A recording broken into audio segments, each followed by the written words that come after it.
Hey, what's up, YouTube? This is Tony Harvin, and welcome to the Tony Harvin Network YouTube channel. If you like, hit that subscribe button listed right here.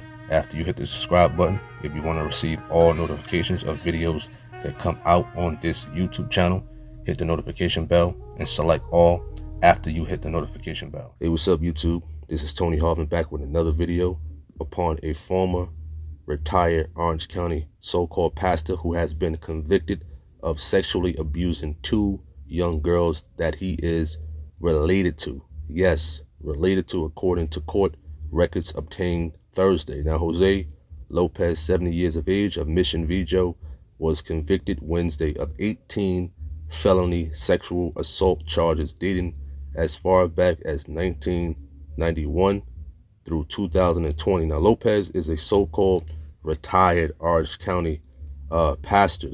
He is scheduled to be sentenced April 14th, 2023. Lopez, was testified upon on August 21st, 2020. One of the victims was finishing up schoolwork remotely during the COVID pandemic at the defendant's home when he called her upstairs to his room. She testified. Now, she stated, "I went upstairs and then he pulled down my shorts I was wearing that day." She testified in the courtroom. She stated that's when he started sexually abusing her. Wow, that's a crazy situation that you have a grown man, not only just a grown man, but a relative. Now, it's tough to trust people in these days. Now, in that situation, or in general, even family members cannot be trusted when dealing with watching your kids. Continuing on, Lopez had lubricant and condoms next to his bed. She testified he locked the door like he always would. She testified he would usually put a towel under it, but I don't think he did it that day. The victim was 13 years of age at that time, but the abuse started when she was only 3 years of age. Wow. 3 years old that the abuse started. The victim's brother was about a year younger, was also in the house, and when he was finishing up his classes remotely also, the teacher asked to speak to the defendant to let him know they had worked out some technical issues in connecting virtually. The siblings would regularly stay overnights with Lopez on Fridays through Saturdays and major holidays. The brother ran up the stairs, but the door was locked, so he knocked. "My teacher wants to talk to you," the boy said. The defendant said, "Slide the phone under the door." The boy said he heard his sister in the room say something to the effect, "Are you done?" I'm not going to say the other part because it's very disturbing to hear when you got a grown man taking advantage of a 13-year-old. It said then the boy heard a noise he describes as a rhythm that sounded like they was having. I'm not going to read that either. It's very disturbing. It said the boy felt very uncomfortable.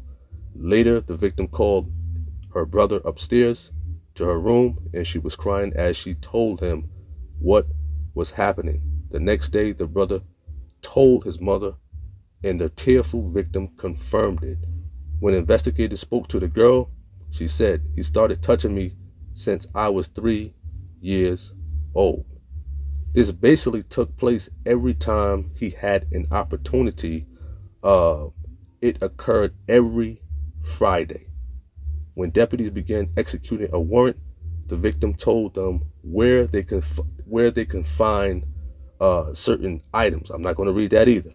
In his room, in the color of the towel it was wrapped in. And the authorities, they found it, and it was exactly what the victim had stated it was and where it was located. During the investigation, the deputies stumbled upon another police report out of Massachusetts from a 12-year-old who said the defendant had molested her for years. Wow, this is a crazy situation right here, whereas though you have a relative who's been sexually assaulting his own family member for almost 10 years. 10 years, and he had another situation that he was sexually assaulting someone else and molesting them, you know what I'm saying, in general. Trust in these days is very, very thin, even with family members.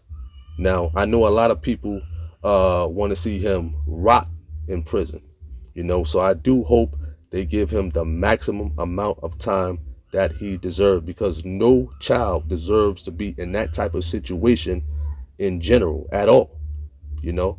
So I'm Tony Harvin, definitely, definitely talk to your kids about this situation. You gotta have a talk with your kids about this situation. Is anybody bothering you? Is anybody touching on you? Because a lot of times these creeps try to instill fear into these kids, whereas though they won't say nothing for a while because they're fearful about what these suspects say to them, or fear that the suspect is going to do some physical harm towards them. But no, talk to your kids about situations like this, because trust, once again, is very thin. I'm Tony Harvin. Thank y'all for tuning in. Be on the lookout for more videos on here. You can email me if you know about a story in general. Email me, TonyHarvin@yahoo.com. Thank you. Peace.